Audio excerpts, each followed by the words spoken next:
Merci, frère. C'est vraiment un privilège que frère Branham vienne si souvent à Phoenix. Je pense qu'il vient à Phoenix plus qu'ailleurs. Et nous voulons qu'il continue à venir, tant que je suis ici, en tout cas. Que Dieu vous bénisse, frère Branham. Merci. Merci, frère Williams. Bonjour, mes amis. Je suis, en ce qui concerne la famille Shakarian, frère Williams, sœur Williams et beaucoup d'autres personnes ici le savent. J'ai vu cela dans une vision environ 2 ou 3 ans avant qu'elle tombe malade. Et c'est arrivé. Et l'année dernière, quand nous étions ici, je crois que c'était en janvier, à la convention, la fois où ce prêtre, comment s'appelle-t-il? J'ai oublié son nom maintenant, était ici. Stanley, l'évêque Stanley de l'Église catholique. Vous vous souvenez quand il m'a apporté la Bible, vous savez, il m'a dit, il y en avait plusieurs qui prophétisaient, « Ma fille, tu es guérie ». Et cet homme savait que la vision avait dit qu'elle ne se rétablirait pas. Elle mourrait entre 2 et 3 heures du matin. Vous souvenez-vous de ça? Donc, 2 ou 3 heures. Et je ne pouvais pas le dire à Demos. Par contre, je l'ai dit à sa belle-mère, juste là, dans la pièce, celle qui est juste là en face. J'ai dit, elle ne va pas se rétablir. Madame Shakarian a dit, eh bien, tout le monde prophétise. J'ai dit, bien sûr, je pourrais me tromper moi-même, mais c'est ce que j'ai dit. Elle ne se rétablira pas. Il y a environ 3 ans, j'ai dit à beaucoup d'entre eux, je l'ai vue lutter contre la mort. Et elle s'est étendue sur un lit. Elle a levé les mains et a crié vers moi, comme ça. Et je ne pouvais même pas me rendre jusqu'à elle. Puis je l'ai vue mourir. Et quand j'ai regardé, il y avait quelque chose. Il y avait une horloge qui indiquait que ce serait entre 2 et 3 heures. Et l'évêque a donc dit, eh bien, je vais juste observer pour voir comment cela s'accomplira. Donc, cela s'est accompli. Nous sommes vraiment désolés. Je pense que l'Église a perdu quelqu'un de formidable, en la personne de sœur Florence Shakarian. Or, c'était une grande chanteuse, c'était une femme remplie de l'esprit. J'étais avec sa mère. Sa mère a été l'un des premiers contacts que j'ai eus sur la côte ouest, quand sa mère avait été guérie. Quand les médecins, elle était dans le coma, tout enflée. Et donc le médecin qui était là m'avait parlé en ces termes. Bon, restez bien tranquille quand vous prierez. Ne faites pas beaucoup de bruit. Cette femme se meurt. J'ai dit, oui monsieur. Et il a dit, puis il n'arrêtait pas de me le dire. Et eh bien, je n'ai même pas eu l'occasion d'ouvrir la bouche, disons. Alors, c'est frère Demos qui m'avait dit de monter et d'aller la voir. Je suis donc allé à l'étage. Et Florence, qui était à l'époque une jolie petite fille, était à genoux sur le sol. Et d'autres femmes étaient présentes. Je suis allé prier pour elle et je le lui ai dit. Elle était inconsciente. Je lui ai dit qu'elle se relèverait. Et c'est ce qui est arrivé. Quelques années plus tard, elle est morte. Alors Dieu répond à nos prières. Et nous savons que, nous croyons que nous sommes tous venus ici par la volonté de Dieu et que nous repartirons de la même manière. Un par un, chacun de nous franchira ce portail. Et c'est pour cela que nous sommes rassemblés ici ce matin, dans cette association des hommes d'affaires chrétiens, afin de parler de ces choses et de nous y préparer, parce que nous savons qu'elles vont certainement arriver. Bon, sœur Florence était une jeune femme de 42 ans, comme vient de me le dire frère Williams. Elle était très jeune, mais avant elle savait qu'elle avait cette maladie. Eh bien, j'avais une vision d'elle où on me disait ce qui allait lui arriver. Alors ce serait, Dieu est au courant de tout. Et elle a vu Jésus dans la pièce avant de partir. Nous ne voulons pas prier pour elle, parce que nous l'avons tant fait.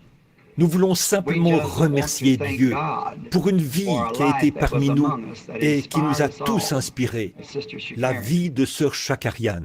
Et nous voulons prier pour frère Demos, sœur Rose.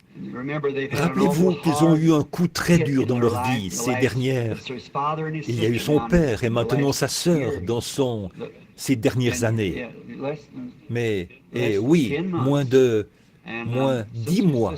Et sœur Edna aussi. Donc, j'éprouve de la compassion pour frère Demos. J'ai eu un père, un frère, une femme et un bébé qui sont partis à quelques jours d'intervalle. Donc je sais ce qu'il ressent ce matin. On ne comprend cela que lorsqu'on a vécu la même chose. C'est là qu'on peut en comprendre la douleur. Et c'est moi-même qui ai fait cela, excusez-moi. J'ai touché un petit truc quelque part ici avec ma main. Donc je suis désolé de l'avoir fait résonner trop fort. Je ne l'ai pas fait exprès. Alors, levons-nous maintenant pendant que nous, si vous pouvez, si c'est, courbons la tête.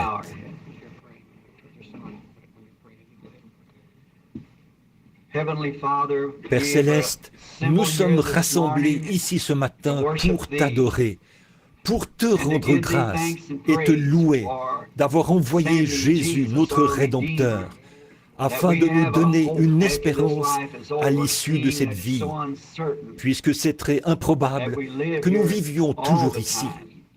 Et Père, quand nous voyons les conditions misérables dans lesquelles ces corps peuvent se retrouver, nous sommes heureux de ne pas avoir à rester ici pour toujours. Tu as fourni un moyen d'y échapper, la vallée de la mort. Et Père, nous te sommes reconnaissants ce matin pour la vie de celle qui s'est tenue ici parmi nous il y a moins d'un an, pour te chanter des louanges, sœur Florence Chakarian, comme nous la connaissions. Et tu nous avais dit bien longtemps avant, même depuis des années, que ceci arriverait, afin que ce ne soit pas un trop grand choc pour nous. Et nous savons que ce que tu dis est vrai. Et aussi, ta parole dit, l'homme né de la femme, sa vie est courte et sans cesse agitée. Nous savons que c'est aussi vrai, Seigneur. Nous savons que nous devons tous passer par cette vallée. Aussi te remercions-nous de la vie qu'elle a vécue ici sur terre. Et nous croyons par la foi que maintenant, ce matin, elle est passée de cette misérable maison de pestiférés à un corps glorieux qui ne pourra jamais être malade. Ses talents de chanteuse, la voix qu'elle avait et son esprit baignait dans l'abondante grâce de Christ. Si elle pouvait revenir ici ce matin, elle ne le ferait pour rien au monde, car elle devrait vivre tout cela de nouveau. Alors, tout cela est terminé maintenant. Elle est avec sa mère et son papa. Ils ont rappelé leur enfant à la maison. Donc nous te remercions.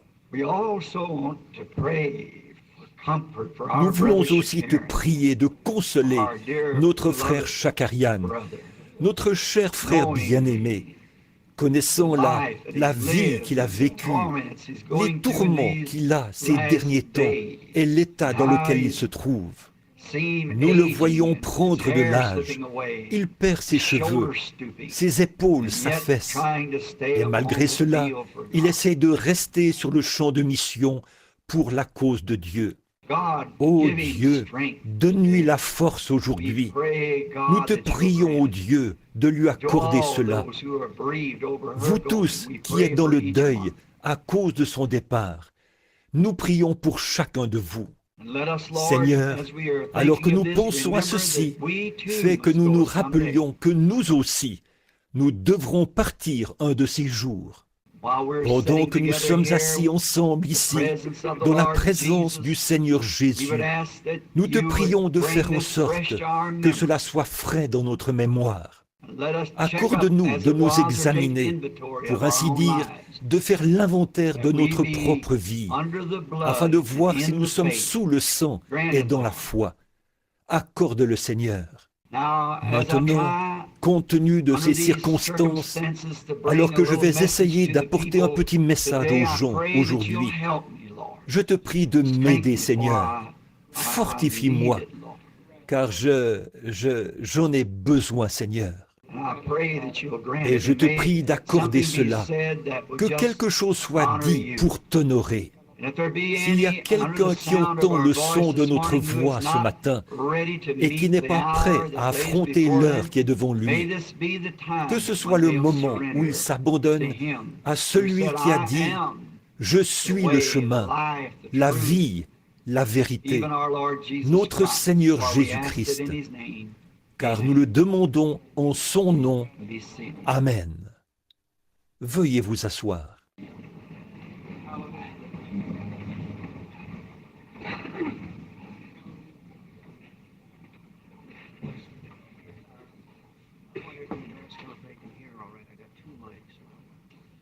Le frère veut savoir si tout le monde entend très bien.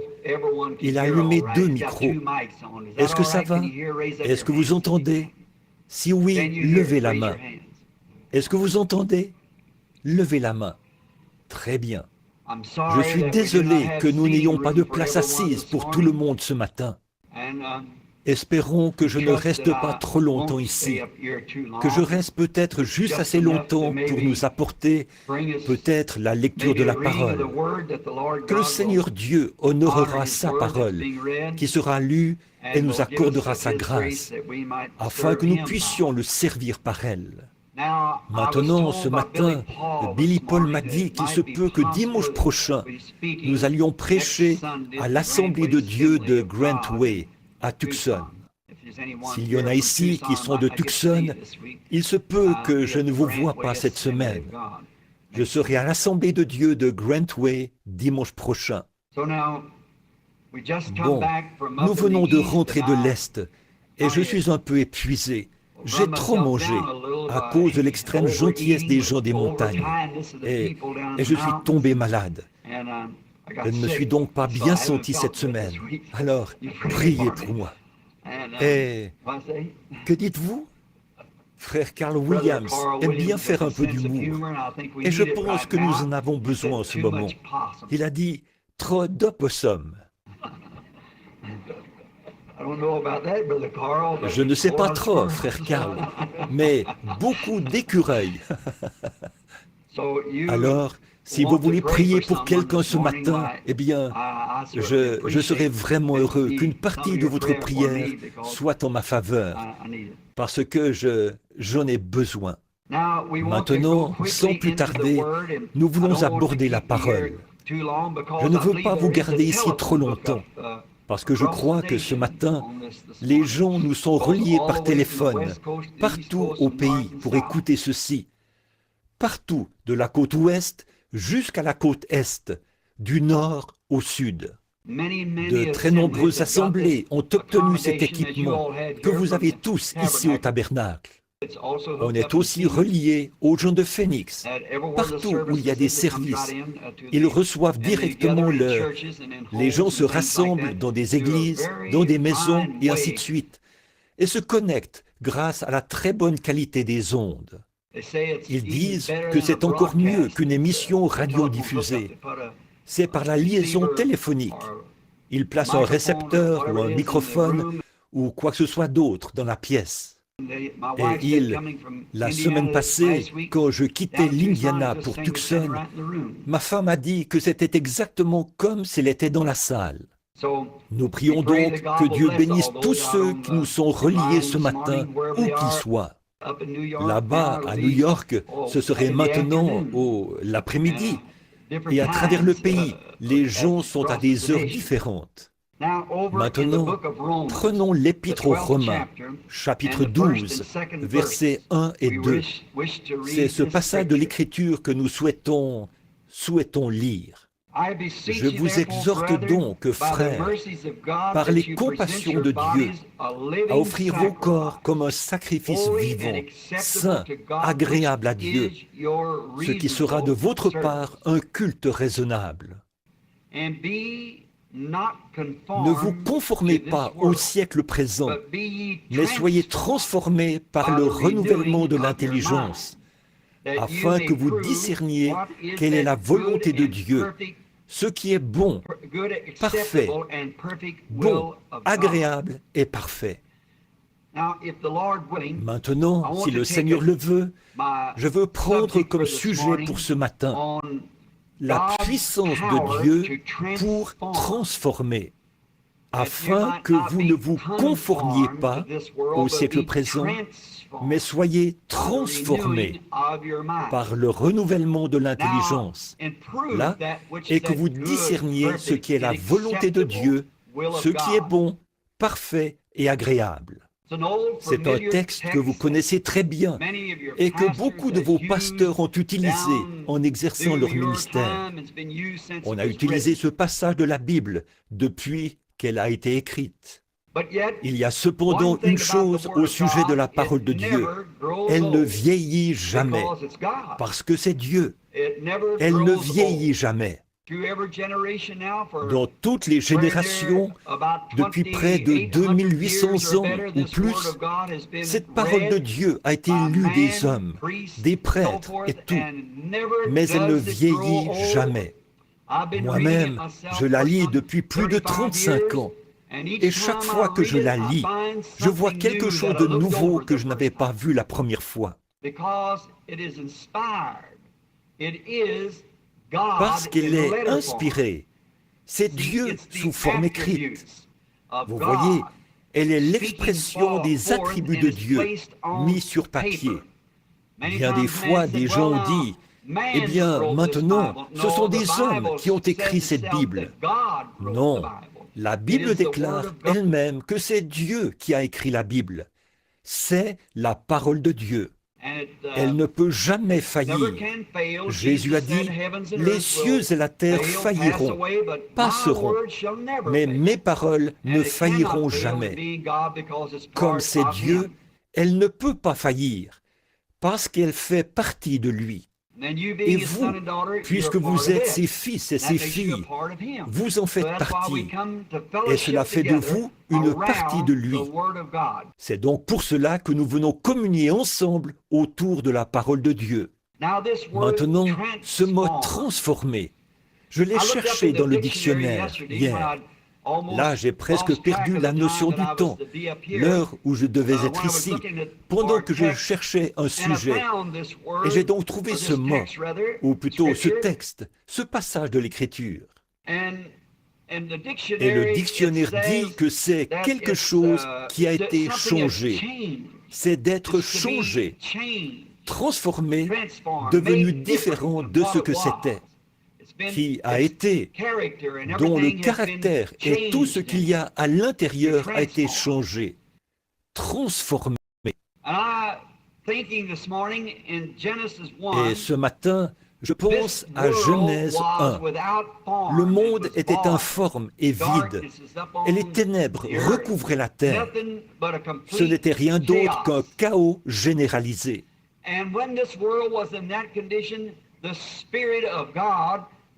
Pendant que ce monde était dans cette condition, l'Esprit de Dieu se mouvait au-dessus des eaux et tout le tableau a été changé, passant d'un chaos généralisé en un jardin d'Éden.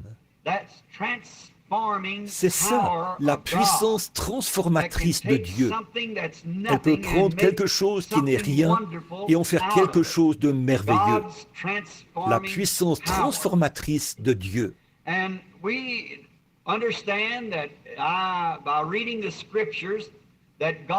Et en lisant les Écritures, nous comprenons que Dieu a mis 6 000 ans à préparer cet Éden. Bon, il se peut qu'il n'y ait pas mis tout ce temps. C'est juste une présomption que je tire des Écritures, où il est dit qu'un jour chez Dieu, c'est 1000 ans sur la terre. C'est-à-dire, si Dieu comptait le temps.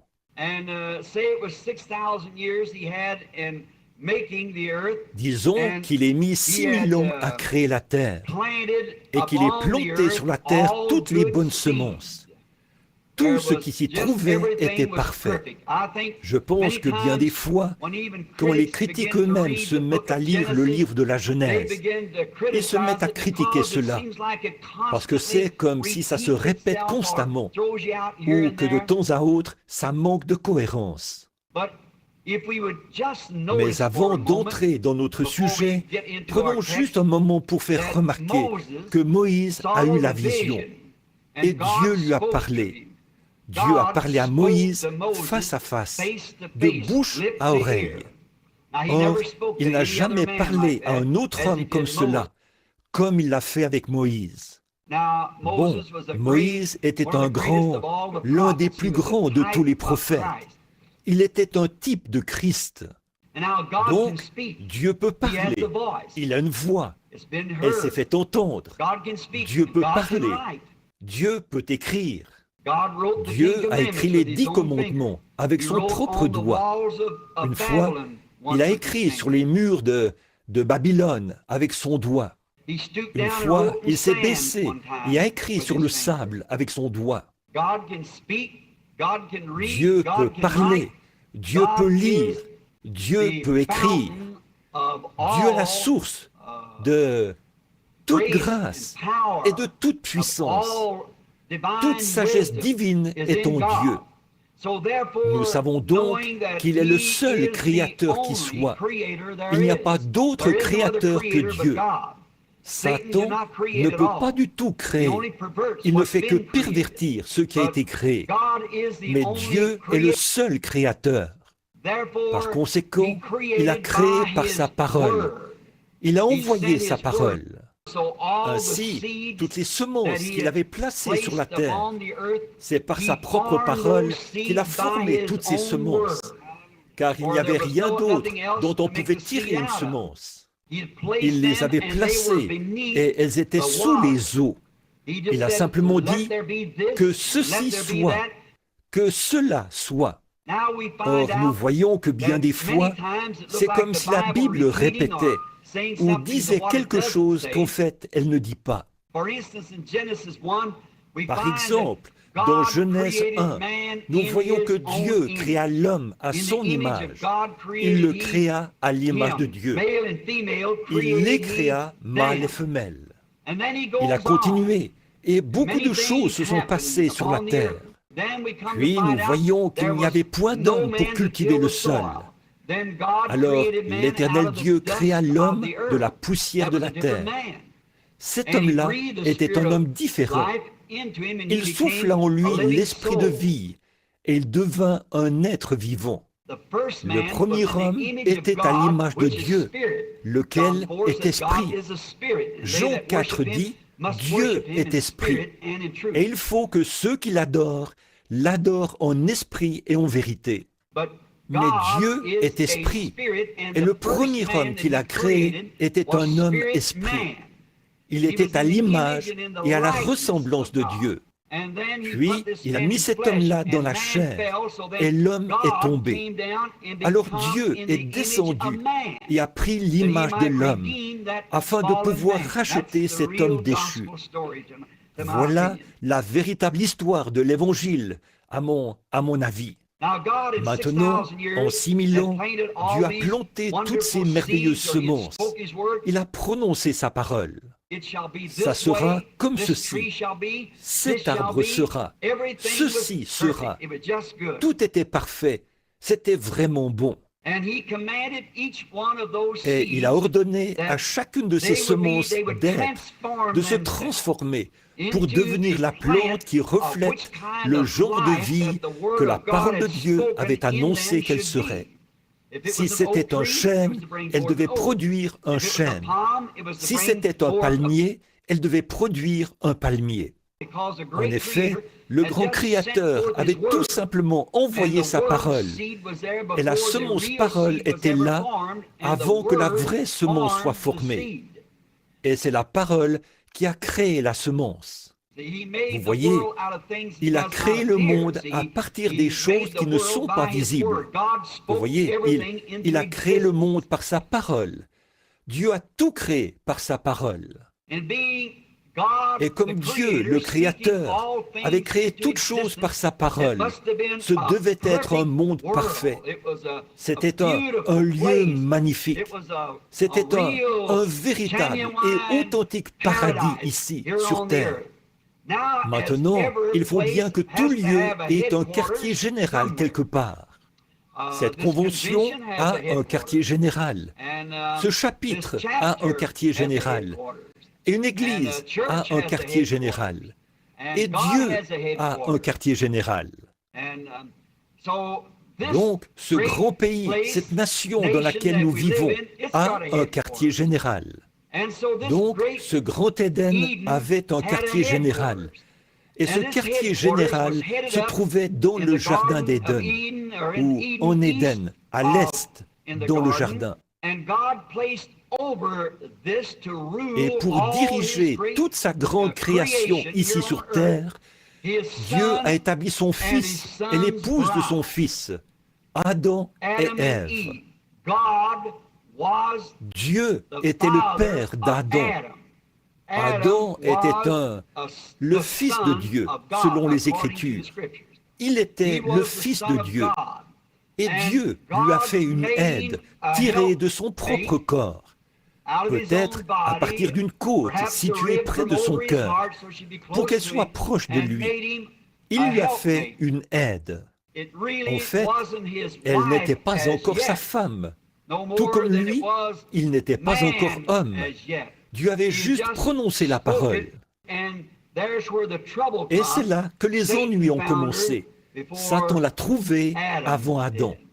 Donc, c'était juste sa parole qu'il avait prononcée.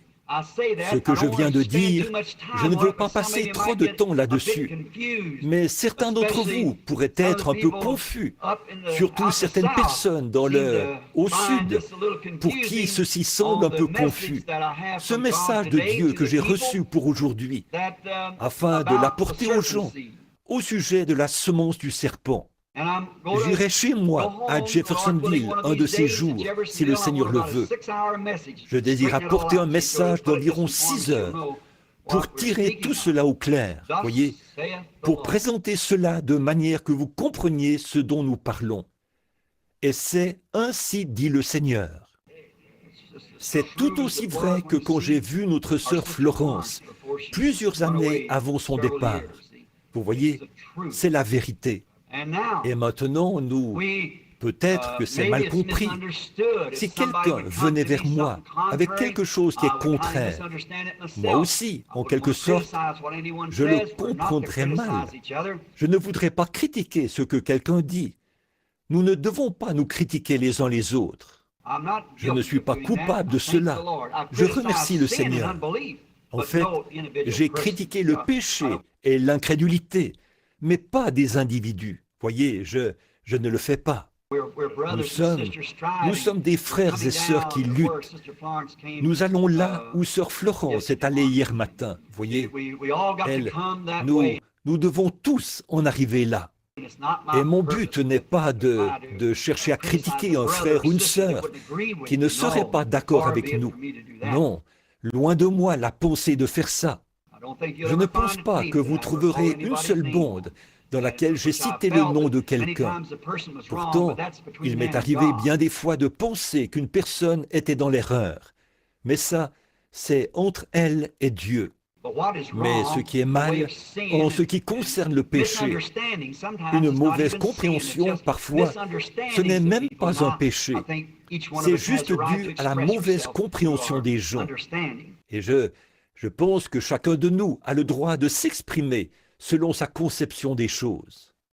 Bon, ce grand Créateur avait établi le Fils qu'il avait créé. Eh bien, Adam était le premier fils qu'il avait créé. Jésus était l'unique fils qu'il avait engendré. Voyez, il l'avait engendré par une femme. Mais Adam est issu directement de la main de Dieu à la création. Maintenant, dans ce quartier général où son fils et l'épouse de son fils avaient été établis sur toute chose, tout semblait si parfait. À la tête de tout cela, il y avait un homme, son propre fils, et son épouse. Et chaque semence était parfaite. Les palmiers, les chênes, l'herbe, les oiseaux et les animaux. Et chaque chose était dans un ordre parfait, selon le commandement de Dieu. Ne change pas ta nature. Que chaque semence produise selon son espèce. Chêne, ne te pervertis jamais en papayer. Voyez, palmier, ne te pervertis pas en autre chose, mais que chaque semence soit selon son espèce. Et il l'avait observé au fil du temps. Il avait prononcé la parole. Sa grande puissance créatrice avait formé ces choses qui avaient paru. Et même l'homme et la femme. Et ils étaient la tête, parce qu'ils étaient supérieurs à toutes les autres espèces. Et il les avait aussi mis sous la protection de la même chose sous laquelle il avait mis les arbres, les animaux et tout, sa parole. Il ne devait jamais et en aucun cas briser cette parole. Il devait s'en tenir à cela. N'en retranchez jamais quoi que ce soit, ou n'y ajoutez jamais quoi que ce soit. Vous devez vivre par cette parole. Et aussi longtemps que cette création serait restée ainsi, Sœur Shakarian ne s'en serait pas allée ce matin, tant que ce serait resté ainsi. La grande économie de Dieu, c'est ce vers quoi nous croyons nous diriger. Nous retournons à ce point-là, à cette position-là, à ce 7e matin où Dieu a regardé tout cela et a dit « C'est bon, j'en suis satisfait. Oui, je suis content de l'avoir fait. Et tout est maintenant sous contrôle.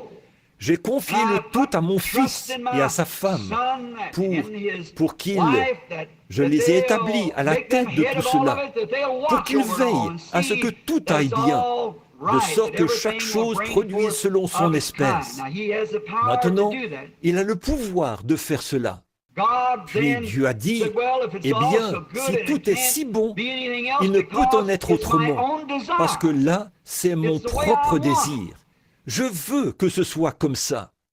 C'est ainsi que je l'ai formé par ma parole, et ma parole l'a créé exactement comme je le voulais. Voilà, c'est très bien. Ainsi, la Bible dit, Dieu s'est reposé de toutes ses œuvres le 7e jour. Et tout était sous contrôle pour reproduire selon son espèce. Maintenant, souvenez-vous, pour reproduire. Comme il a mis la semence dans la terre, cette semence ne peut germer que par la puissance de la vie qui est en elle. C'est elle qui transforme cette semence en une plante ou quoi que ce soit d'autre. Sa puissance transformatrice. Maintenant, Dieu a placé cette semence là-dedans et elle a le potentiel de devenir ce qu'il a dit qu'elle serait. Et tant qu'elle demeurerait dans la catégorie qu'il faut, elle serait exactement ce que Dieu a dit qu'elle serait. Il devait en être ainsi, parce qu'il l'avait faite ainsi et avait créé un canal. Ainsi, tout ce qui demeure dans son canal, dans la ligne de sa parole, produira exactement ce que sa parole a dit qu'il produirait. Ça ne peut pas manquer d'arriver. C'est canalisé exactement comme il faut. Ainsi, après avoir tout confié à son propre Fils pour qu'il en soit ainsi, Dieu a donc dit, « Tout est très bon, je vais tout simplement me reposer. » Chacune de ces semences a la puissance en elle-même pour se transformer en l'espèce que je désire qu'elle soit. C'est ce qu'elle doit être, parce que j'ai pourvu chaque semence de puissance transformatrice, afin que d'elle-même, là c'est son potentiel, afin que d'elle-même elle devienne exactement ce que je veux qu'elle soit. Dieu n'a jamais changé. Il est le même aujourd'hui qu'il était à cette époque-là. Dieu est déterminé à faire quelque chose. Il le fera. Rien ne pourra l'arrêter. Il le fera. Maintenant, après que tout a été mis en ordre et que c'était très bien. Dieu était maintenant certain que tout irait bien. Et après l'avoir fait, c'est là que l'ennemi est arrivé. Dieu a donné la puissance pour transformer. Je vais dire que ce type a la puissance, non pas de créer à nouveau, mais il avait la puissance pour déformer. Non pas transformer, mais déformer. Or, tout ce qui a été déformé n'est plus dans son état originel. Il y a quelque chose qui ne va pas là. Il y a quelques années, lors d'une patrouille, je traversais les champs de maïs. Je pense qu'il y avait là une branche d'arbre qui s'était rompue et qui était tombée sur une tige de maïs. Et cette tige faisait tout son possible pour revenir à la position verticale, comme elle était censée l'être. Mais elle était déformée parce que quelque chose lui était arrivé. Cette branche était couchée là-dessus. Et dans les champs, il y a des plantes grimpantes. Bon nombre d'entre vous, les hommes qui sont ici, et peut-être certaines d'entre vous, les femmes, si vous venez du Kentucky, là-bas, les femmes utilisent la binette, tout comme les hommes. On va dans le champ avec une binette que nous appelons la binette à col de cygne pour couper ces plantes grimpantes. En effet, si on n'enlève pas ces plantes grimpantes au milieu des rangées de maïs, comme ceci, alors cette plante grimpante atteindra le maïs, s'y accrochera et s'enroulera progressivement autour de la tige, si facilement et si sournoisement que vous ne remarquerez même pas qu'elle s'enroule. Et elle deviendra ensuite de plus en plus forte et exercera sur ce maïs une telle pression qu'il finira par se déformer. Elle le tirera vers elle-même et s'enroulera autour de lui. Elle le déformera. De ce qu'il était, il deviendra autre chose. Il demeure cependant du maïs, mais du maïs déformé. Nous tous, nous sommes toujours à l'image de Dieu, mais certains sont tellement déformés en tant que fils de Dieu qu'ils vont à l'encontre de sa parole et de la voie qu'il a tracée et a pourvue afin que nous y marchions. Le monde a mis en place quelque chose qui nous déforme, nous éloigne du chemin et qui nous attire à lui, loin de ce chemin étroit et resserré dans lequel il nous avait plantés, pour que nous soyons des fils et des filles de Dieu. Le péché a fait cette chose mauvaise aux fils et aux filles de Dieu. Le déformateur. Je sais que ça a l'air plutôt étrange d'en parler de cette façon, de déformer, mais c'est ce qu'il était. Il a déformé ou perverti. Pervertir signifie faire changer, rendre quelque chose différent. Et déformer, c'est la même chose. On a pris une chose et on l'a déformée et on l'a modifiée.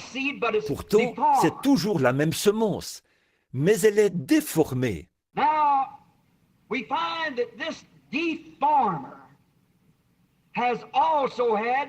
Maintenant, nous voyons que ce déformateur, il a eu le même espace de temps pour déformer que Dieu avait eu pour transformer. Donc, il a planté sa semence, ou il n'a jamais planté de semence dans le jardin d'Éden. Depuis ce moment-là, il a eu 6000 ans pour déformer la semence de Dieu, la parole de Dieu, pour la déformer, en faire quelque chose de différent. Quand la première fois qu'Ève l'a écouté, elle n'a accepté qu'une toute petite phrase. Souvenez-vous, Satan a d'abord cité cette écriture le plus clairement possible. Dieu a-t-il dit, vous ne mangerez pas de tous les arbres du jardin d'Éden? Voyez, vous ne mangerez pas de tous les arbres? Et souvenez-vous maintenant, Ève a dit, oui, nous pouvons manger de tous les arbres, mais l'arbre qui est au milieu du jardin, nous ne devons même pas y toucher. Maintenant, observez bien le message qu'il a apporté. il a tordu le sens de la parole juste un peu. Il a dit, Ève a dit, car Dieu a dit que si nous faisons cela, ce jour-là, nous mourrons. Il a dit, oh, vous ne mourrez point. Voyez, c'était un homme. Il a dit, vous pouvez le faire maintenant. Et vous êtes des gens un peu ignorants. Vous, en réalité, vous ne savez pas toutes choses. Mais si seulement vous preniez part à ceci, alors vous auriez de la sagesse, vous auriez de la connaissance. Vous distingueriez le bien et le mal, et vous seriez comme des dieux. Vous, si seulement vous preniez part à cette sagesse que j'ai. Je connais ces choses, mais vous, non. Eh bien, il n'y a pas de mal à avoir de la sagesse. Mais si cette sagesse est contraire, si cette sagesse n'est pas la sagesse correcte qui vient de Dieu, la sagesse divine, et qu'elle devient une sagesse naturelle, peu m'importe le niveau de nos connaissances scientifiques, de notre instruction, et que sais-je encore, c'est du diable. Je vais vous le prouver, si le Seigneur le veut, dans quelques minutes. C'est du diable. La civilisation est du diable. Je viens de prêcher là-dessus. Toute culture sur la terre, tous les pouvoirs de la science et tout, c'est du diable. C'est son évangile qu'il avait prêché dans le jardin d'Éden, la connaissance. Et il a pris cette connaissance, une connaissance pervertie, contraire à la parole, à la volonté et au plan de Dieu. Et maintenant, il a eu 6000 ans pour faire exactement ce que Dieu a fait, mais d'une manière pervertie. Et il a pris le même espace-temps pour produire son propre Éden. Maintenant, il a un Éden ici sur terre, et c'est plein de sagesse, de connaissance. C'était ça, son évangile au commencement. La connaissance, la sagesse, la science. Jamais Dieu n'a approuvé de telles choses. Et je veux vous faire observer ceci un instant. Il a fait cela parce qu'il était un homme rempli de sagesse mondaine. Maintenant, c'est difficile de le dire. C'est très difficile parce que je parle à des gens qui ressentent la même chose que moi. Et c'est ainsi que je me sens depuis bien des années. Mais depuis l'ouverture des 7 sceaux par ces anges, là, derrière la montagne, ceci est devenu un nouveau livre. Ce sont les choses qui étaient cachées. Elles ont été révélées comme Dieu a promis qu'il le ferait dans Apocalypse 10. Et nous sommes le peuple privilégié que Dieu a choisi sur la terre afin de nous faire voir et comprendre ces choses. Ce n'est ni un mythe, ni la pensée charnelle de quelqu'un qui cherche à inventer cela. C'est la parole de Dieu rendue manifeste qui prouve que c'est vrai. C'est prouvé que c'est vrai, non pas par la science, mais par Dieu.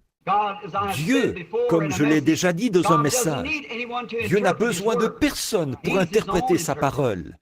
Il est son propre interprète. Il dit que quelque chose arrivera et cela arrive.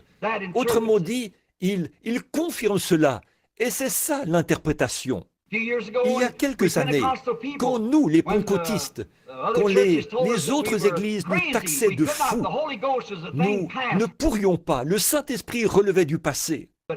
Mais nous avons vu que la promesse de Dieu s'adresse à celui qui le veut.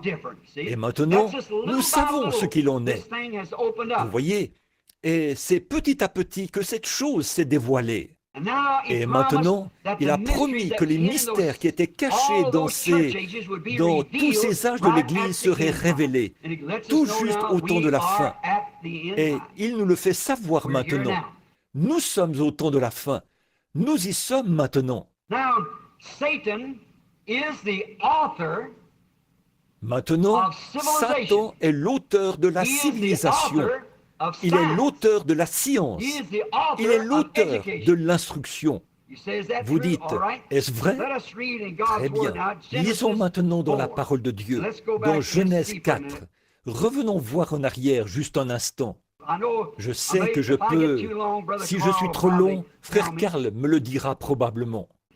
Mais là, dans Genèse, chapitre 4, verset 16, on continue de raconter là ce qu'au commencement Dieu a fait pour maudire l'homme et la femme et toute l'œuvre de leurs mains.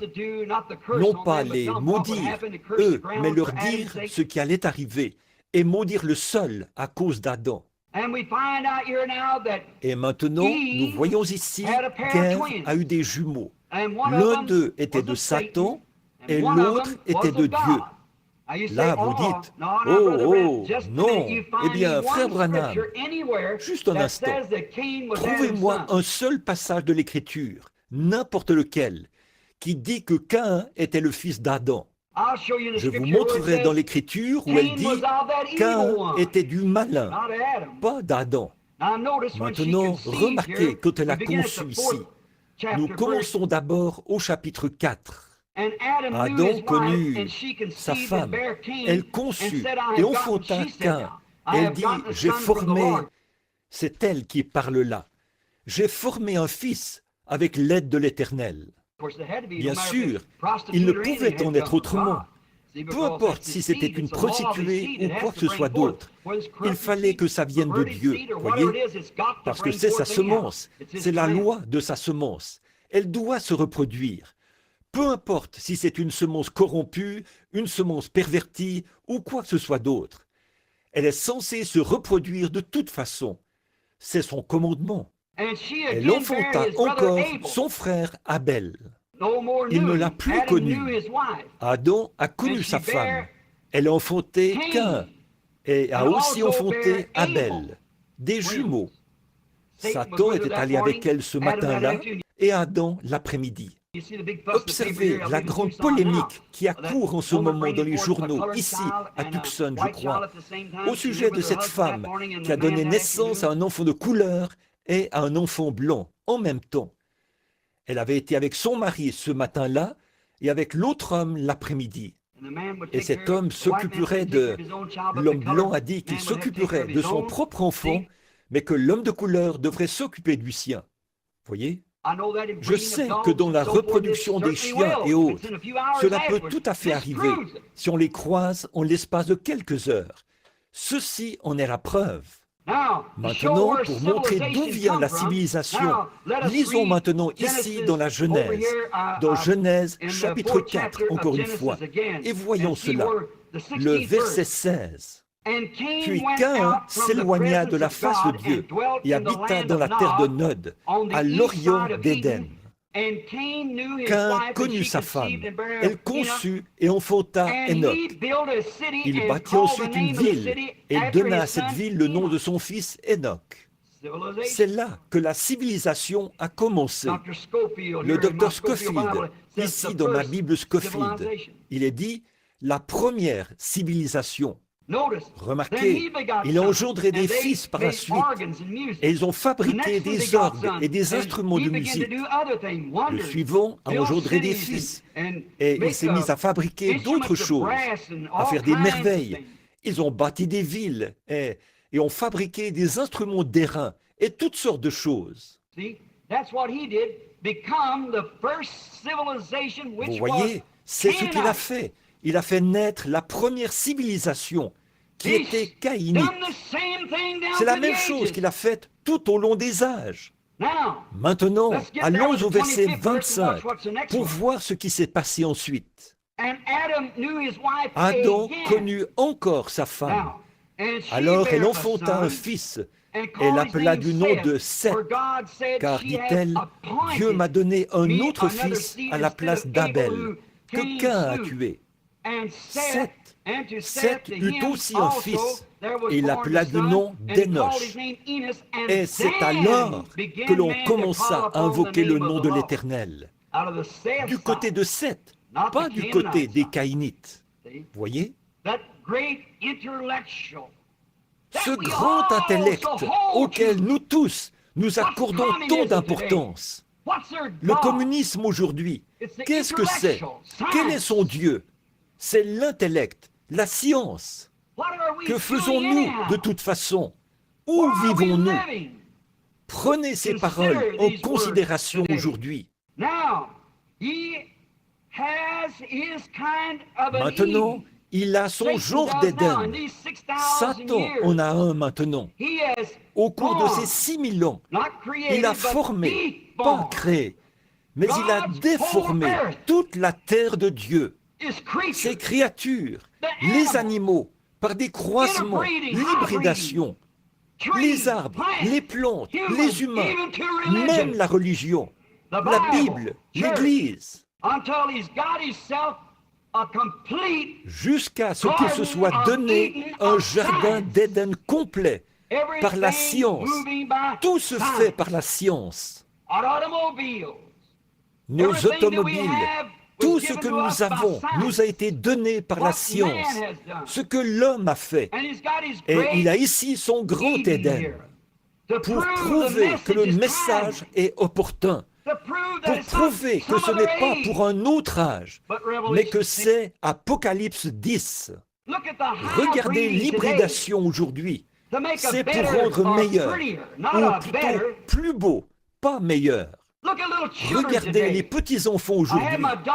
J'ai amené ma fille chez le dentiste hier et il a dit que ses dents se désalignaient.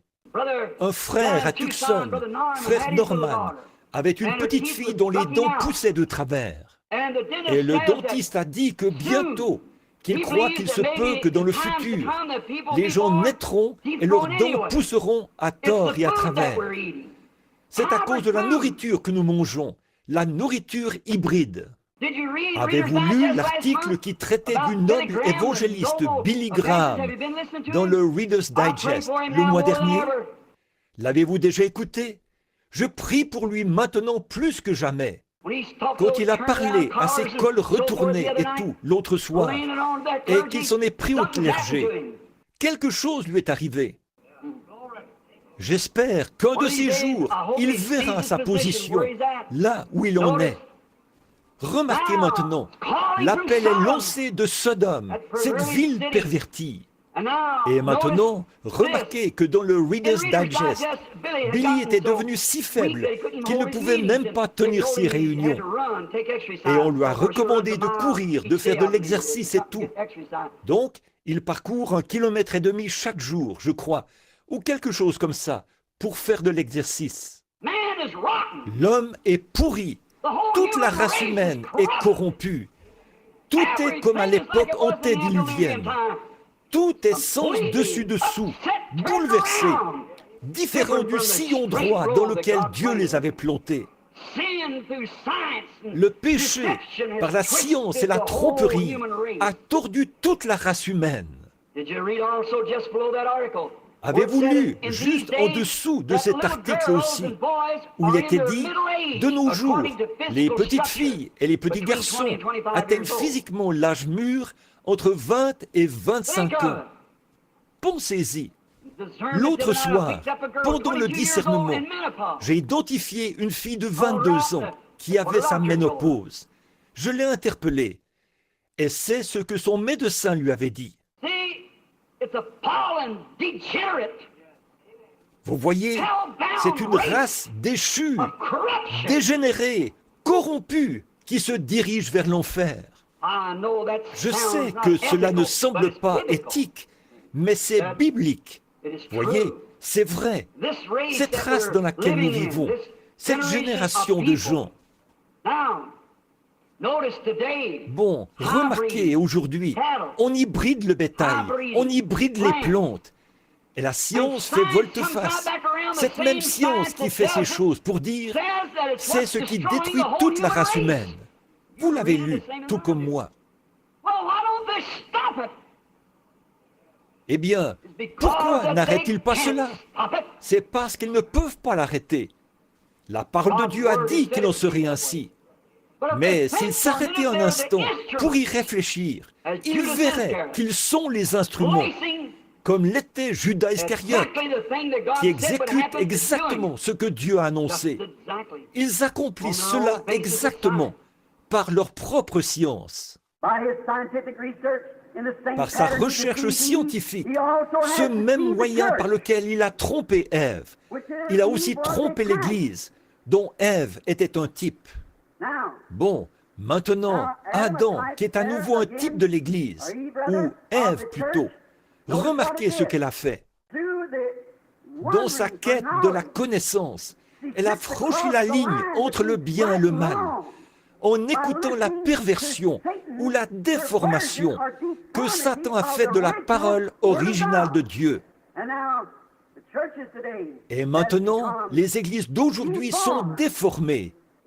Là, je ne parle pas des gens, des individus. Je parle du monde des églises. L'une est déformée d'une manière et l'autre d'une autre. Tout ça par la science. Le même moyen qu'il a utilisé. Il a mis sa menace à exécution. Satan l'a fait, selon Ésaïe 14, 12. Lisons cela un instant. Dans le livre d'Ésaïe, commençons au chapitre 14, verset 12. Te voilà tombé du ciel, astre brillant, fils de l'aurore. Tu es précipité à terre, toi le vainqueur des nations. Là, c'est Ésaïe qui le voit dans une vision, voyez, dans l'âge à venir. Tu disais en ton cœur, je monterai au ciel, j'élèverai mon trône au-dessus des étoiles de Dieu. Je m'assiérai sur la montagne de l'assemblée, l'extrémité au septentrion.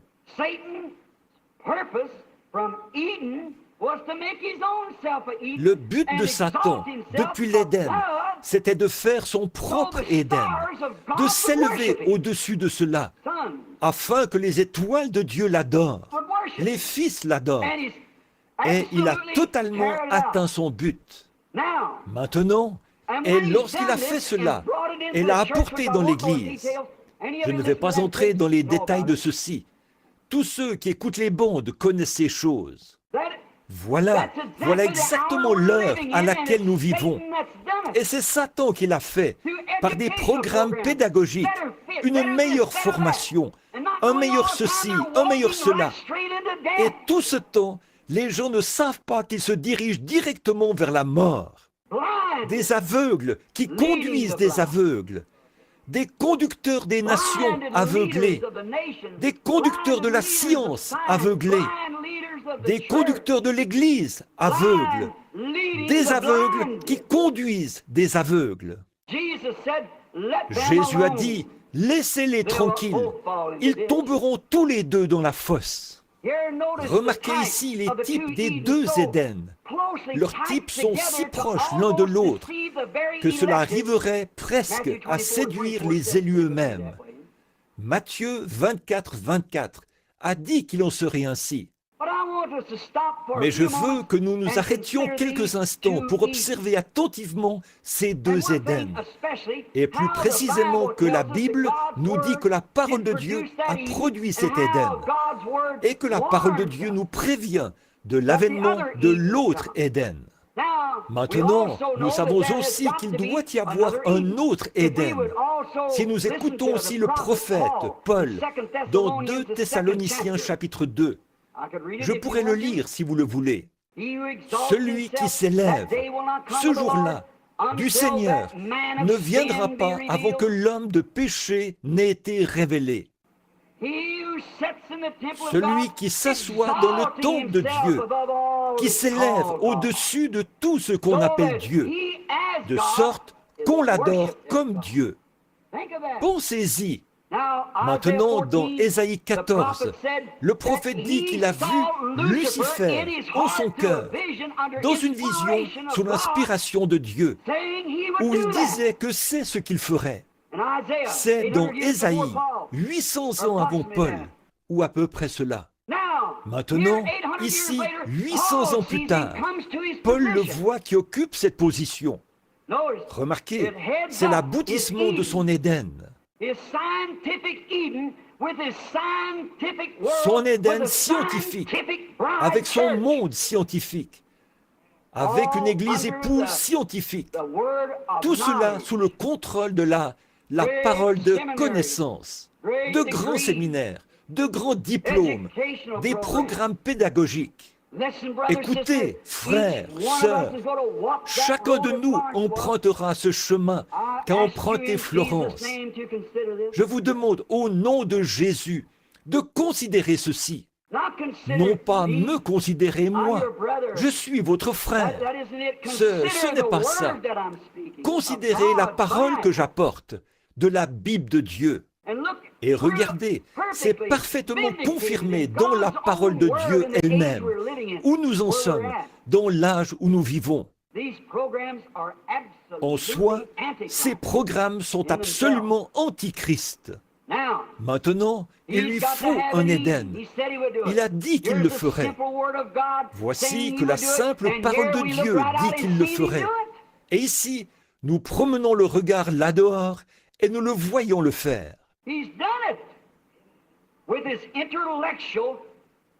Il l'a fait avec son épouse intellectuelle, scientifique, dénominationnelle. Un de ces jours, il prendra les rênes du Conseil mondial des Églises qui sera mis en place. Tous seront avec lui. Éprouvez les gens, non pas parce qu'ils sont des gens mauvais. Comme le maïs, ils avaient été plantés dans un sillon droit. Mais Satan a semé des plantes grimpantes. La science, la recherche, l'instruction, les doctorats.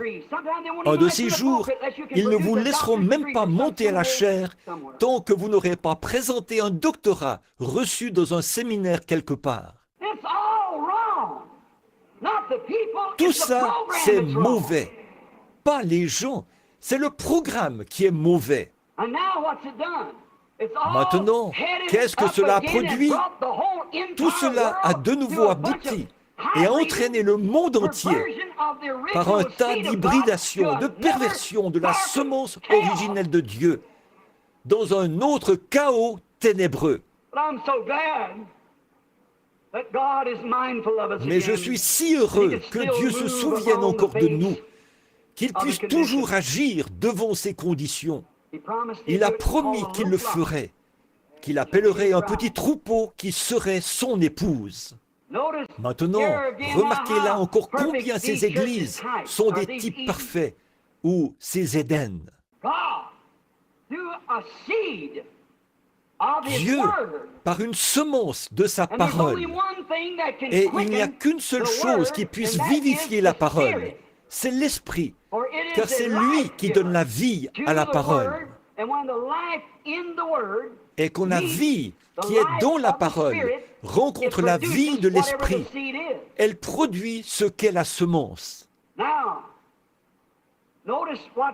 Maintenant, remarquez ce qui s'est passé. Dans le jardin d'Éden se trouvait l'économie de l'innocence de Dieu. Et ça, c'était l'une des dispensations. La première dispensation, c'était l'innocence. Les gens ne connaissaient pas le péché. Ils ne savaient rien du péché. Adam et Ève étaient tous deux nus, mais leur nudité leur était cachée par un voile spirituel qui recouvrait leur visage. Ils n'avaient jamais su qu'ils étaient nus, pas du tout, parce que cela leur était caché. Grâce au voile de Dieu, dans leur propre pensée, ils ne connaissaient pas ce qu'était le bien et le mal. Le fait qu'ils étaient tous deux là, nus, montrait qu'il ne leur avait pas encore été donné de connaître qu'ils étaient nus. Voyez, les deux étaient nus et ne le savaient pas. Maintenant, prenez, si vous le voulez bien, ou le notez, Apocalypse chapitre 3. Le Saint-Esprit a prédit ce dernier âge, l'âge de l'église pentecôtiste de Laodicée dans les derniers jours. Il leur a dit, tu es nu, aveugle, et tu ne le sais pas. Il y a d'un côté la semence de Dieu qui vit dans l'innocence. Ils ne savaient pas du tout qu'ils étaient nus. Ils étaient sous le voile du Saint-Esprit, ce qui les voilait du péché. Et maintenant, dans le dernier âge de l'Église, nous voyons ici qu'ils sont de nouveau nus et ils ne le savent pas. Mais là, ce n'est pas le voile du Saint-Esprit, C'est le voile que Satan a mis sur Ève là-bas. Un voile de convoitise. Le voile de la convoitise. Elles sont si souillées qu'elles ne savent pas qu'elles sont nues. Nos femmes qui sont dans la rue en short, en robe sexy.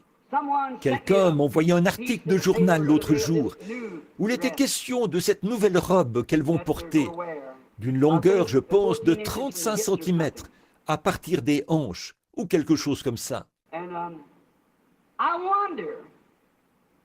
Et je me pose cette question. Notre population féminine se rend-elle compte que c'est un voile de convoitise?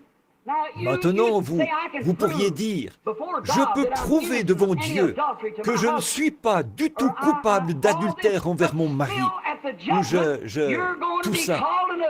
Mais au jugement, vous serez quand même appelé adultère. C'est ce que dit la Bible. Jésus a dit, quiconque regarde une femme pour la convoiter a déjà commis un adultère avec elle dans son cœur. Aveugles, nues, et elles ne le savent pas. Ce ne sont pas ces pauvres petites femmes qui sont là, dehors. Je n'ai absolument rien contre elles. C'est contre ce mal. Et le système de l'Église semble ne pas reconnaître cela ou s'y opposer. On les laisse couper les cheveux, se maquiller, porter des shorts et tout, au nom du christianisme. Quelle chose horrible! Vous voyez, elles sont de nouveau nues dans l'Éden de Satan. Et elles ne le savent pas. Elles ne le savent pas. Je crois que si je regarde là, du côté de la piscine, je verrai peut-être une de ces femmes là-bas maintenant. Si seulement cette femme pouvait se rendre compte de ce qu'elle fait. Mais elle ne le sait pas. Elle est nue. Son corps est sacré. Elle se dépouille des vêtements dont Dieu l'a revêtue, de la peau pour cette génération-ci. Elle se dépouille toujours un peu plus. Elle est nue au nom de la civilisation, d'une instruction supérieure, d'une meilleure civilisation, d'une éthique supérieure. Laissez-moi m'assurer que ceci pénètre bien. Tout ça, c'est du diable. Et ce sera détruit à la venue du Seigneur Jésus. Ce sera totalement détruit. Rien de tout ça ne restera. Et oh, vous les amis qui êtes partout dans le pays, qui m'écoutez alors que je suis ici à Phoenix, réfléchissez à cela. Ici, vous êtes sujets à ces choses. Eh bien, Jésus a dit, cela séduirait les élus si c'était possible. Le premier esprit était le premier voile était un voile saint, le Saint-Esprit. Elle n'était pas censée regarder au-delà de cela. Mais quand Satan s'est mis à lui parler de la connaissance, elle a simplement jeté un petit coup d'œil au monde. C'est exactement ce que sa fille, l'Église, a fait. Vous devez voir, vous devez vous habiller comme les vedettes de cinéma, où les jeunes hommes doivent agir comme Elvis Presley ou Pat Boone, ou ces gens-là, au nom de la religion. Pat Boone est de l'Église de Christ. Elvis Presley est un pentecôtiste. Deux personnages démoniaques qui ont plongé le monde dans un pire chaos que l'a fait Judas Iscariote quand il a trahi Jésus-Christ. Ils ne le savent pas. Ces garçons ne le savent pas. Je n'ai rien contre ces garçons, ces hommes, mais c'est l'esprit qui les motive. Allez de ce côté-là juste un peu, et que cette plante grimpante s'accroche un peu à la tige du maïs une fois, et voyez ce qui va arriver. Pour ce maïs-là, c'est terminé. Oh oui, elle s'en est emparée. C'est ce qui lui arrivera. Cela arrivera à tous les coups. Ève n'avait jeté qu'un seul petit coup d'œil au monde. Laissez-moi vous dire quelque chose, mon frère, ma sœur. Dans 1 Jean, chapitre 2, verset 15, Nous pouvons lire cela si vous le souhaitez. La Bible dit, If we love the world or the things of the world, it's because the si love of nous God is aimons not le even in monde us. ou les choses du monde, c'est que l'amour de Dieu n'est même pas en nous. Now, the word Maintenant, there is not le mot earth. utilisé ici n'est The pas Greek word terre, cosmos, which c'est un means mot the grec, world's order. cosmos, ce qui signifie l'ordre du monde. If we love Si nous fashions aimons les of the modes earth, de la terre, le the monde, world, si if nous we aimons la love the tendance trends of the actuelle, day, si nous if we pensons think que this is a ceci wonderful est un temps time, merveilleux, oh, we have all these oh, things. nous avons If toutes you ces think choses. that, it's because Si vous pensez your ainsi, thinking is c'est que votre wrong. pensée est It is mauvaise. perverted Elle by est the pervertie par le diable. devil. For if you love the world's order, Car si vous aimez and the l'ordre things du of this monde present et les world, choses de ce it's monde because actuel, the love of God is c'est not que even in l'amour you. de Dieu n'est même pas en vous. Remember that. Souvenez-vous de cela. Oh, God, Oh look what we're Dieu, looking at. regarde ce que nous sommes en train d'examiner. Here I want to stop Je just a veux minute. m'arrêter ici juste un instant pour vous raconter une petite histoire. I heard a Je chaplain l'ai entendu from the d'un First aumônier World de la War Première Guerre mondiale. that throwed, On avait jeté like comme Satan Satan at the beginning, quand il est venu dans le jardin when he d'Éden come into au commencement. the Garden of Eden, Il ne he pouvait could pas not dig up déterrer les those seeds. semences. He Il ne could not pouvait pas les destroy them, détruire. but Mais he il a sprayed répandu them du poison là-dessus. with Cela poison. a déformé la semence. And Et elle ne s'est deformed. pas reproduite It didn't selon bring son forth the espèce giant plant. It originelle. deformed the Cela a original déformé la semence originelle. seed. And that's what all these programs Et of c'est ce que religion. font tous ces programmes religieux. Ils sont They're toujours still des sons fils and et des daughters filles of de God, Dieu, but being mais ils sont deformed. déformés. They go Ils to vont church à wanting l'église to do right. parce qu'ils veulent faire ce A qui est nun bien. never enters the nunnery Une to be a religieuse mean woman. n'entre jamais dans un couvent pour devenir une femme vile. A minister Un never goes ministre through ne va school jamais à just to l'école be juste a pour bad devenir man. un homme mauvais. You never join Jamais church and on ne shake hands, devient put your name membre on the d'une book, église. or whatever you On do ne donne des poignées in de your main. church to On be ne a met bad son nom person. sur le registre ou tout ce qu'on fait dans You son do that to église be a good pour person. devenir une mauvaise personne. On fait cela pour devenir une bonne personne. But it's the Mais c'est cette deception. séduction, It's the c'est cette deformity déformation qui fait cela. that does it. Satan a Satan's great. répandu cela. Voyez, God never had an Dieu n'a organization. jamais eu No d'organisation. such thing anywhere found in the Ça Word of n'existe God. nulle part dans la parole de Dieu. God is our C'est Dieu organization. We're qui est notre organized in Him, a organisation. body. Nous In sommes God in organisés en lui, That's right. Our dans names un are seul on the corps, Lamb's book of en life. Dieu, au ciel. C'est vrai, nos noms sont dans le livre de vie de l'agneau. Notice. Remarquez, But, mais see, vous I voyez, know it's je sais very que c'est hard, très but difficile, I want you to mais suffer just a je little vous prie longer, de if me you will. supporter encore un peu, si vous le voulez bien. In the Au time temps de la guerre of the mondiale, World's War, pardonnez-moi excuse de me for getting away m'éloigner de from mon my subject, sujet, but to mais make pour this bien point, faire I comprendre want to ceci, give you je, my je analysis of désire what vous Satan donner done in mon Eden. analyse de ce que Satan a fait en Éden. Horrible. Il a vaporisé un horrible poison, l'a répandu. Would you like to know what Voulez-vous that spray savoir was? ce qui a été I can tell répandu? you, I got the formula Je of peux it. vous le dire. J'en connais la formule. Et c'est Unbelief, deux mots. contrary L'incrédulité, to faith. ce qui est contraire à la foi. Sprayed unbelief down. Il a répandu And l'incrédulité, science le filled its doute. place, Et la science a occupé cet espace. where the cavities that went into the seed, Satan Cette filled cavité that qui cavity permettait de with pénétrer dans la knowledge and semence. science and civilization. Satan l'a rempli avec la connaissance, la science et la civilisation. Et cela a déformé toute la création de Dieu en entier. Je sais que vous pensez que je vous mets sur une corde raide, mais je suis sur cette corde avec vous. Et nous sommes tous ici pour essayer de trouver ce que nous pouvons faire. Nous ne disons pas ces choses-là par esprit de contradiction. Nous devons être honnêtes. Chacun de nous arriverons au bout du chemin et nous aurons à rendre compte de chaque mot. En ce moment même, nous savons que nos voix, à notre naissance, notre tout premier petit cri est enregistré sur une bande. Elle sera réécoutée au jour du jugement. Même les vêtements que vous portez vous seront présentés au jour du jugement. Même la science a découvert cela par la télévision. Vous voyez, la télévision ne fabrique pas d'image. Elle la retransmet tout simplement.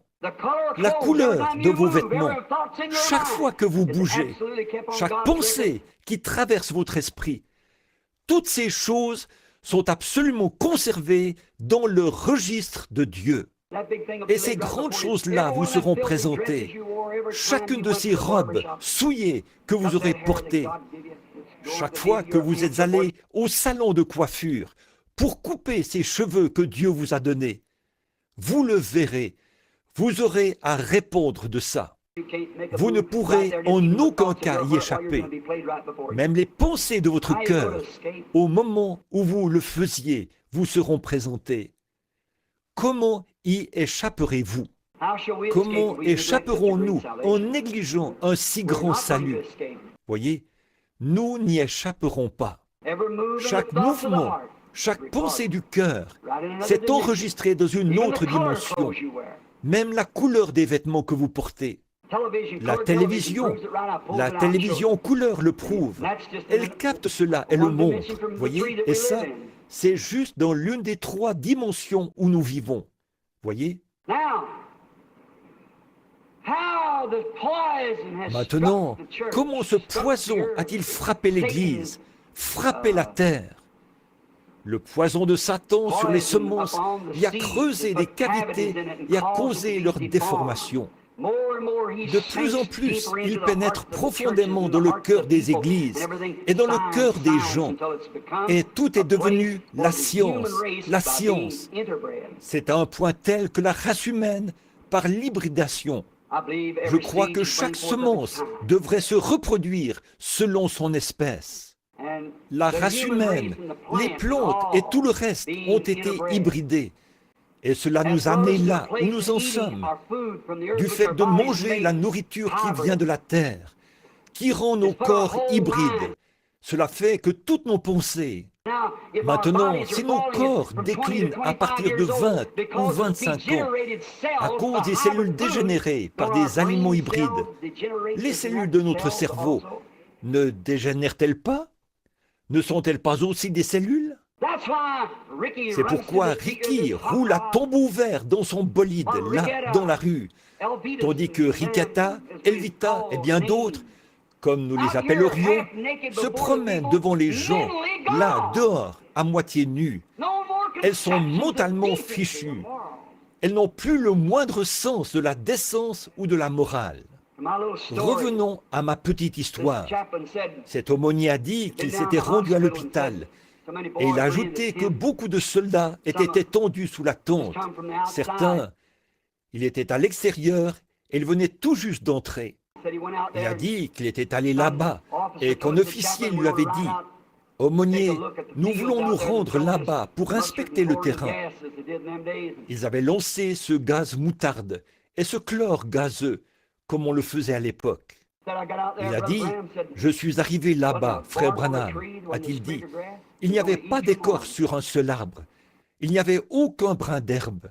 C'était un matin de Pâques. » Il a dit « Il y avait là quelques vieux chars accidentés que l'officier devait recenser et voir s'il y avait quelque chose qu'on pouvait y faire, près de la grande forêt d'Argonne. » Il a dit « Quand je me suis retrouvé là tout seul, a-t-il dit, j'ai levé les yeux et dit « Oh Dieu, voici ce qu'il en sera de toutes choses. » C'est vrai, c'est ce qu'il en sera de toutes choses. Tout était brûlé, plus de vie nulle part. L'herbe avait été brûlée, les arbres, tout avait été détruit par ces gaz. Les arbres avaient été détruits, ils étaient tordus, ils penchaient d'un côté. Ils avaient été criblés de balles et tout. Si ce n'est pas là une image du monde d'aujourd'hui, où Satan répand son incrédulité, son hybridation, sa science, sa connaissance, au point que ce qu'il en était au commencement, quand Dieu avait mis Adam et Ève dans le jardin, dans ce beau paradis où il n'y avait pas la mort, ni la maladie, ni le chagrin, où chaque chose était parfaite et à sa place. Regardez ce qu'a fait le DDT de Satan. C'est devenu un chaos. Il n'y reste plus rien. Il a dit, je me suis mis à pleurer. Je suis revenu sur mes pas. Une pierre a attiré mon attention.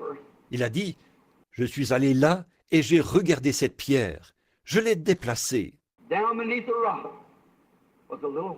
Sous cette pierre poussait une petite fleur blanche, la seule chose vivante qui restait, parce que cette pierre lui avait servi d'abri. Ô Dieu, mon rocher, abrite-nous aujourd'hui, ô Dieu, alors que ces poisons se répandent partout au nom de la science et de l'instruction. Abrite-nous. Garde-moi jusqu'à ce jour, ô Dieu, c'est ma prière. Oh, I love that man from Galilee, for he's done so very much for me. He's forgiven all my sins, placed the Holy Ghost within. Oh, I love that man of Galilee. The publican went to pray in the temple there one day. He cried, "Oh Lord, be merciful to me." He was forgiven of every sin and a deep place within. He said, "Come see this man from Galilee." Oh, I love that man from Galilee, for he's done so very much for me. He's forgiven all my sins, placed that Holy Ghost